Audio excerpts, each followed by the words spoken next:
That's right. the only way to do that is to have a conversation and not be the target of a pitch, whereas a repeat stuff after stuff. That don't always make sense. Yes. And with the Jeeves founders, we definitely sensed, all right, we had a real conversation with them. It was only 10 minutes long, but it felt real. It felt genuine.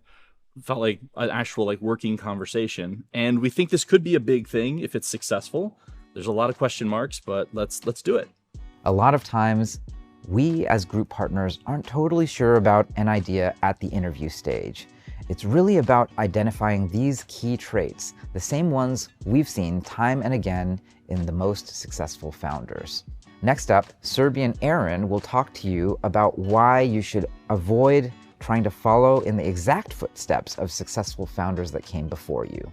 A lot of our early stage founders, they look at these hyper successful founders in their current state where they are now after they've had this success.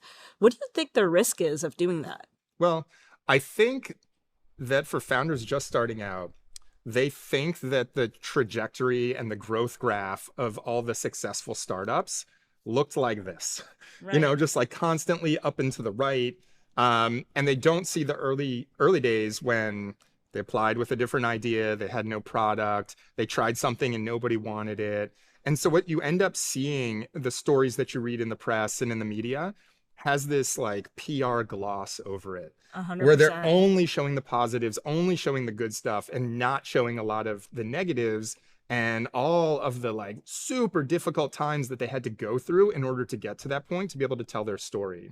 I like to talk a lot about when founders are going through a tough time, imagining the story that they want to tell in 10 years and how boring it would be if everything was just up and to the right and successful the whole time. Yeah, you wouldn't learn anything. Yeah, there was no challenge, right? Yeah. And so when you think of those challenges, it just makes the story that much more interesting and memorable. I totally agree. One thing that this reminds me of is one of our more successful healthcare companies' recent successes is called Nourish. And they just closed a really meaningful Series A from a brand name investor, and it's all over the news. But they spent the whole batch pivoting and even after. They pivoted 5 times before they found the right idea. And now they're taken off. And the team was always promising. The team was always great. But yeah, it wasn't always roses. Truly legendary startups aren't just born that way.